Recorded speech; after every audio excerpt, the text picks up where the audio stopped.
वैसे साहब आपने देखा है दर्दनाक कहानी और पूरी और एक ही दिन हुआ था मेरा ख़्याल है आपको आए हुए पाकिस्तान से भी और आते ही साथ जो है पाकिस्तान से इतनी बड़ी न्यूज़ का आना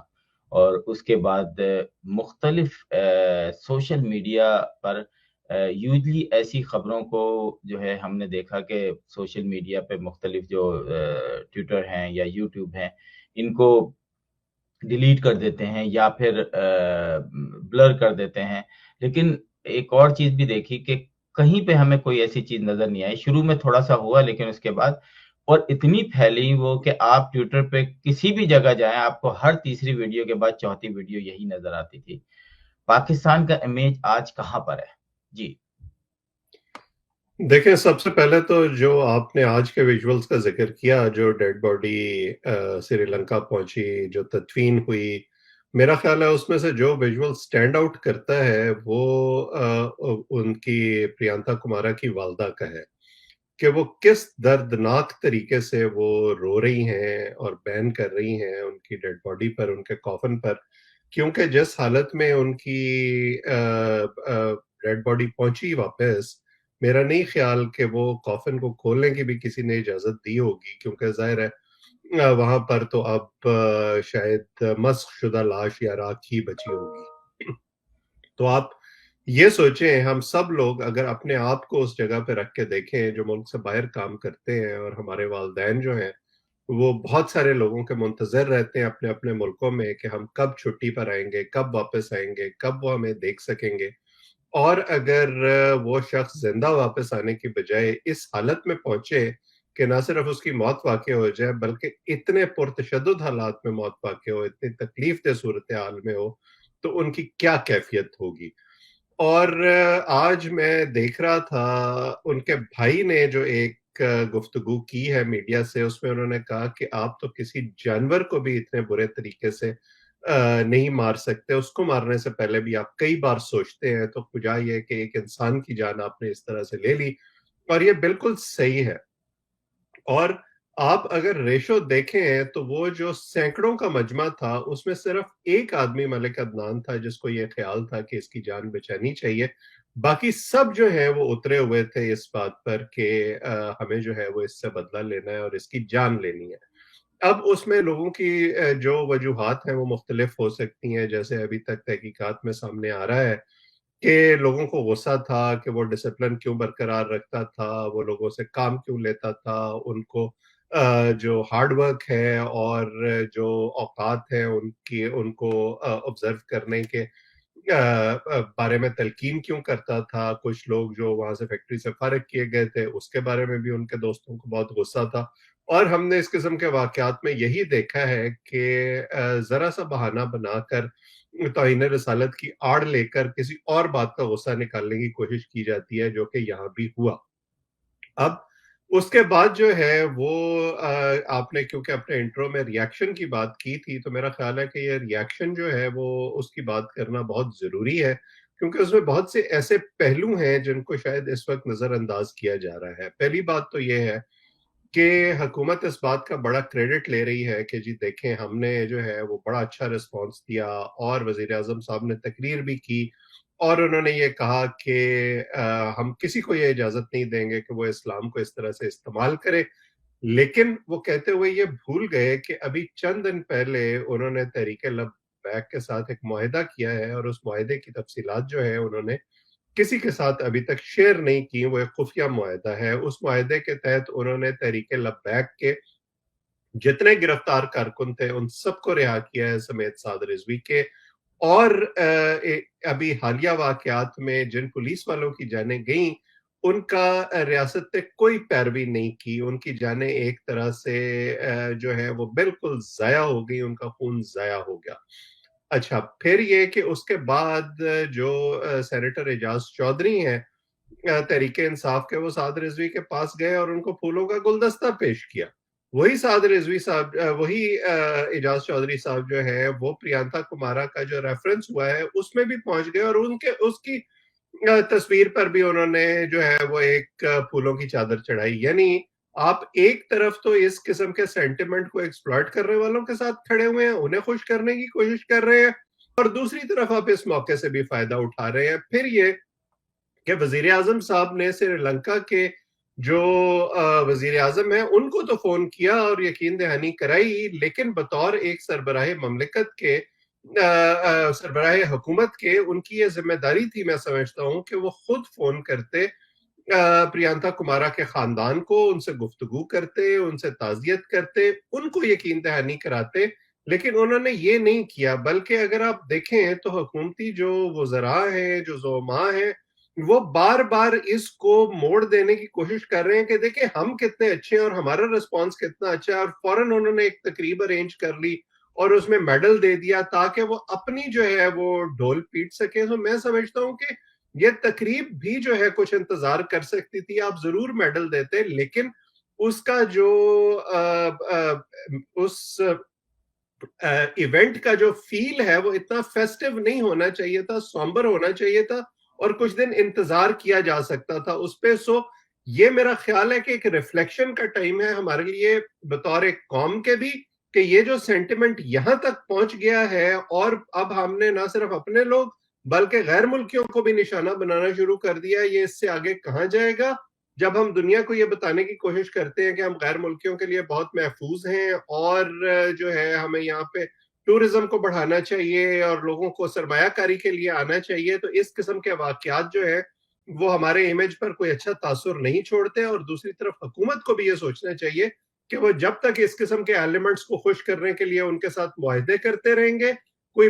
بظاہر پالیسی نہیں بنائیں گے، کوئی ایکشن نہیں لیں گے، تب تک یہ واقعات جو ہے وہ رکیں گے نہیں۔ جی بالکل اویس صاحب، آپ نے بہت زبردست بات کی، اور میرا خیال ہے کہ حکومت کو بھی یہ سوچنا چاہیے، لیکن حکومت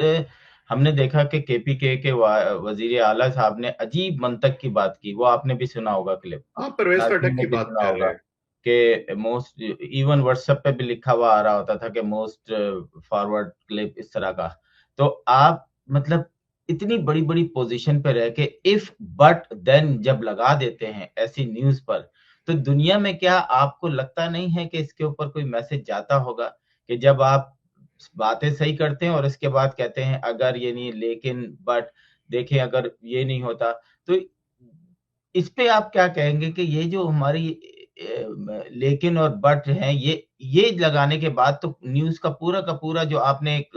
5 منٹ کا 2 منٹ کا جو اظہار ہمدردی کیا ہے اس کا تو ستیہ ناش ہو جاتا ہے۔ دیکھیے وہ جو اظہار ہمدردی ہوتا ہے نا، وہ رسمی ہوتا ہے، اور وہ صرف میڈیا کو دکھانے کے لیے اور ایک فوٹو آپ کے لیے ہوتا ہے۔ جو یہ اس قسم کے کلمات جو ان کے دل سے نکلتے ہیں، یہ اصل عکاسی کرتے ہیں ان کے اندرونی جذبات کی۔ اور اگر ہم اس کو صحیح مان لیں کہ یہ نوجوان ہیں اور وہ جذبات میں آ جاتے ہیں اور وہ اس طرح کے کام کر لیتے ہیں، تو آپ یہ مت بھولیں کہ ایسا صرف اس موقع پر نہیں کیا کہا گیا۔ میں جن پولیس والوں کی جان جانے کا ذکر کر رہا ہوں ابھی 2 مہینے پہلے، اس کے بعد بھی یہی کہا گیا کہ جی دیکھیں اس قسم کے واقعات میں یہ تو ہو جاتا ہے، اور ریاست نے کوئی اس کی پیروی نہیں کی۔ لیکن ویس صاحب جب ہم نے میں دیکھا میں کہ میں ایک پوائنٹ ہاں اگر آپ جی مجھے جی جی اجازت بالکل دیں میں بالکل پورا بولیں۔ کر لوں۔ جب آپ اپنے لوگوں کی جانوں کی پیروی نہیں کریں گے، انہیں بچانے کی کوشش نہیں کریں گے، تو آپ ایک اخلاقی جواز کھو بیٹھتے ہیں کہ آپ بھارت میں جو لنچ مابز ہیں، جب وہ مسلمانوں کو نشانہ بناتے ہیں یا کشمیر میں نشانہ بنایا جاتا ہے اسی قسم کی وجوہات کی وجہ سے، آپ اس پر کوئی احتجاج کر سکیں اور یہ کہہ سکیں کہ یہ غلط ہوا ہے، کیونکہ دنیا اب اس قسم کے جو ویژولز ہیں یہ نکال کر آپ کے سامنے رکھے گی۔ اس سے پہلے جب مشال خان کے ساتھ یہ ہوا تھا تب بھی ہم نے یہی کہا تھا کہ آئندہ ہم یہ نہیں ہونے دیں گے، اور وہ خیبر پختونخوا میں ہی ہوا تھا جہاں تحریک انصاف کی اپنی حکومت تھی اس وقت بھی، لیکن اس کے بعد بھی ہم نے دیکھا کہ اس طرح کے واقعات ہوتے رہتے ہیں، اور ابھی تک جو ہے حکومت کی طرف سے اس پر کوئی واضح پالیسی نہیں آئی۔ آپ بیرونی امیج کا بار بار تذکرہ کر رہے ہیں، بیرونی دنیا جو ہے نہ صرف اس قسم کے واقعات کو دیکھتی ہے بلکہ وہ یہ بھی دیکھتی ہے کہ آپ ملک کے اندر جو ہے سیاسی مقاصد کے لیے اس کو کس طرح سے استعمال کر رہے ہیں، اور ملک سے باہر جو ہے وہ رسمی پیغامات میں آپ کیا کہنے کی کوشش کر رہے ہیں۔ ایسا نہیں ہے کہ دنیا بیوقوف ہے اور اس کو سمجھ نہیں آتی کہ آپ جو ہے کس طرح کی دوہری پالیسی اختیار کیے ہوئے ہیں۔ لیکن منسٹرز جو ہیں وہ تھوڑے دن پہلے یہ کہہ رہے تھے کہ انڈیا سے ان کے تعلقات ہیں، ہماری مصدقہ اطلاعات ہیں کہ وہاں سے فنڈنگ ہو رہی ہے اور یہ ہو رہا ہے، اور یہ ساری چیزیں ختم کر کے کراچی میں زبردست قسم کا वालाहाना इनका इस्तकबाल किया गया। हज़ारों लोग थे जो इनकी गाड़ी पे फूल बरसा रहे थे तहरीक लब्बैक के, और अभी हादसे को 1 दिन हुआ था। तो ये क्या मैसेज देना चाह रही है हमारी हुकूमत के, आप एक तरफ उनको इजाज़त दी जा रही है, दूसरी तरफ उनको गद्दार भी कहा जा रहा है, उनको ये भी कहा जा रहा है कि ये मुल्क के खिलाफ काम कर रहे हैं। आखिर ये एस्टेब्लिशमेंट और हुकूमत ये मिलके दुनिया को क्या मैसेज देना चाह रहे हैं? ये आखिरी क्वेश्चन है मेरा। यही तो मैंने पहले भी कहा ना कि आपकी कोई वाज़ेह पॉलिसी तो है ही नहीं। या आप तब झूठ बोल रहे थे जब आप ये कह रहे थे कि ये दहशतगर्द हैं और भारत से फंडिंग ले रहे हैं, या आप अब झूठ बोल रहे हैं जब आप ये कह रहे हैं कि नहीं नहीं ऐसी कोई बात नहीं है, और आपने उनके खिलाफ मुकदमात वापस ले लिए हैं। वो एक मिसरा है, अगर मैं गलत पढ़ूं तो मुझे माफ कीजिएगा, कि हुसैन से भी मरासिम और यजीद को भी सलाम। सो इस वक्त जो है वो हमारी हुकूमत की कुछ इस तरह की पॉलिसी लगती है, क्योंकि उनको ये लगता है कि अब ये इनके पास एक वोट की ताकत है, तो वो वोट की ताकत जो है वो हम किस तरह से इस्तेमाल कर रहे हैं। और ये सिर्फ इसका इल्जाम पीटीआई को नहीं दिया जा सकता। पीपल्स पार्टी के नासिर हुसैन शाह भी साद रिजवी के पास गए, उन्होंने भी हिमायत की दरखास्त की। मुस्लिम लीग नून भी अंदर अंदर से जो है वो कहीं ना कहीं राब्तों में है। फजलुर रहमान साहब तो खुल के जो है वो उनकी सपोर्ट कर रहे हैं, बावजूद इसके कि वो पीडीएम के सरबराह हैं, जो कि इस वक्त अपोजिशन का इत्तेहाद है। तो ये जो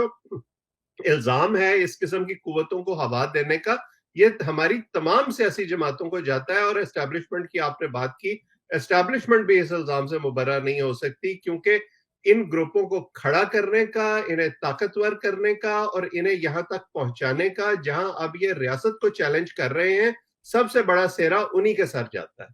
बिल्कुल। चलें, वैसे अब आपका पाकिस्तान का टूर लगा, हमने काफ़ी खबरें सुनी हुई थी कि जनाब महंगाई बहुत हो गई है और ये सिक्योरिटी का प्रॉब्लम है। तो मैं चाहूँगा कि थोड़ा-सा हमें बताएँ कि आपका पाकिस्तान का एक्सपीरियंस कैसा रहा और आपने वहाँ क्या देखा? वाक़ई जैसे हम सुनते हैं थे कि दवाइयाँ बहुत ज़्यादा महँगी हो गई हैं, मेडिकल प्रॉब्लम्स हैं, आम चीज़ें जो घरेलू इस्तेमाल की चीज़ें हैं, वो आम आदमी मिडल क्लास जो है वो लोअर क्लास पे चला गया है। क्या वाक़ई ऐसा है? जी। देखें, पाकिस्तान ज़ाहिर है वापस जाना हमेशा से एक बड़ा खुशगवार तजर्बा होता है, ज़ाती तौर पर कि आप इतने अरसे के बाद जाते हैं। और इस दफ़ा तो कोविड की वजह से जो दौरानिया है वो ज़रा लंबा हो गया था। लेकिन ज़ाहिर है हमारा ताल्लुक सहाफ़त की दुनिया से है, हम सहाफ़ी की आँख से चीज़ों को देखते हैं, लोगों से बात करते हैं, उसमें से रियलिटी समझने की कोशिश करते हैं। तो वो कोशिश मैंने इस दफ़ा भी की। और आज जब वजीर आजम साहब तकरीर कर रहे थे और ये कह रहे थे कि पाकिस्तान तो सबसे सस्ता मुल्क है, तो मुझे ये ख्याल आया कि बिल्कुल पाकिस्तान में भी मेरी जिन तमाम लोगों से मुलाकात हुई जिन्हें अपने खर्चे खुद नहीं करने होते, अपने बिल खुद नहीं देने होते, अपने घर का जो ग्रोसरी का खर्चा है वो खुद नहीं करना होता, उन सब ने भी मुझे यही कहा कि पाकिस्तान में तो कोई मसला नहीं है, कोई महंगाई नहीं है। लेकिन वो तमाम लोग जो अपने घर का बजट बनाते हैं, खर्चा करते हैं, बच्चों की फीसें देते हैं, ग्रोसरी लेकर आते हैं, गाड़ी में पेट्रोल खुद डलवाते हैं, उन सब की ये शिकायत है कि महंगाई बहुत ज्यादा बढ़ गई है। बल्कि दिलचस्प बात यह है कि पिछली हुकूमतों में भी ऐसा ही होता था। मतलब ऐसी कोई हुकूमत नहीं है जिसके बारे में ये कहा जा सके कि लोग सब के सब लोग उससे एक ही तरह खुश थे। जाहिर है कुछ लोग खुश होते हैं, कुछ खफा होते हैं, लेकिन कोई ना कोई तबका ऐसा जरूर होता था जो हुकूमत से खुश होता था। जैसे पीपल्स पार्टी के दौर में अमूमी तौर पर किसान जो है वो बहुत खुश होता है। जब मुस्लिम लीग नून की आती है तो ट्रेडर खुश होता है, कारोबारी तबका खुश होता है। जो सैलरीड क्लास है उनकी भी तनख्वाहें थोड़ी थोड़ी बढ़ती रहती हैं, जो जितनी महंगाई होती है उसके साथ तकरीबन उसी तनासब से, तो वो भी मुतमईन ही रहते हैं आमतौर पर। लेकिन इस दफा मुझे बड़ी शिद्दत से यह एहसास हुआ कि कोई एक तबका भी ऐसा नहीं है जो इस हुकूमत की पॉलिसियों से खुश हो और वो ये कहे कि ये जो है हालात बेहतरी की तरफ जा रहे हैं। तकरीबन चाहे वो सैलरीड लोग हों, कारोबारी लोग हों, किसान हों, सब के सब लोग जो हैं वो खफा हैं हुकूमत से। वो उनको ये एहसास है कि हालात दिन ब दिन बद से बदतर हो रहे हैं। मैं बहुत से ऐसे लोगों से मिला हूं जिन्होंने पिछली दफा इस उम्मीद में पीटीआई को वोट दिया था कि ये आकर हालात बेहतर करेंगे। अब वो نہ صرف مایوس ہیں بلکہ وہ یہ کہتے ہیں کہ جلد سے جلد ان سے جان چھوٹے اور ہم اگلے الیکشن میں ان کو ووٹ نہیں دیں گے، کیونکہ حقیقت جو یہ حکومت سمجھنے کے لیے تیار نہیں ہے وہ یہ ہے کہ عام آدمی کی ریالٹی جو ہے وہ 2 وقت کی روٹی ہوتی ہے. اگر وہ اپنے گھر کا خرچ پورا کرنے کے قابل نہیں ہے، اگر وہ روٹی پوری کرنے کے قابل نہیں ہے اپنی اور اپنے بچوں کی، اگر وہ اس کو روزگار کے مواقع میسر نہیں ہیں، تو آپ جتنی مرضی کہانیاں سناتے رہیں لوگوں کو کہ جی ہم تو کرنٹ اکاؤنٹ ڈیفیسٹ جو ہے وہ بہتر کر رہے ہیں، اور دیکھیں دنیا میں ہماری سٹینڈنگ کتنی بہتر ہو گئی ہے، اور عمران خان صاحب جو ہیں وہ کتنے ہینڈسم ہیں، اور دنیا میں جو ہے وہ جب جاتے ہیں تو بغیر پرچی کے تقریر کرتے ہیں. یہ تمام چیزیں لوگوں کی سمجھ میں نہیں آتی. لوگ جو ہیں وہ اپنے حالات بہتر ہوتے دیکھنا چاہتے ہیں، اور جب روز کی بنیاد پر انہیں ایک جھٹکا لگتا ہے، اب حکومت پھر منی بجٹ کی تیاری کر رہی ہے جس میں لوگوں پر مزید ٹیکسز عائد کیے جائیں گے، جو بلوں پر سبسڈیز ہے وہ وڈرا کی جائیں گی، پیٹرول مزید مہنگا ہوگا، تو حالات جتنے اب خراب ہیں اس سے بھی زیادہ خراب ہوں گے، مہنگائی کا ایک اور طوفان آئے گا. اور آخری سال 1.5 سال میں جب اس حکومت کو الیکشن کی طرف جانا ہے، مجھے نہیں سمجھ آتی کہ ان کے پاس کیا پالیسی ہے کہ یہ عوام کو کوئی ریلیف دے سکتے ہیں. سو ان شارٹ آپ کے سوال کا جواب یہ ہے کہ لوگ مایوس ہیں اور لوگوں کو یہ یقین نہیں ہے کہ یہ حکومت جو ہے ان کے لیے کچھ کر سکتی ہے.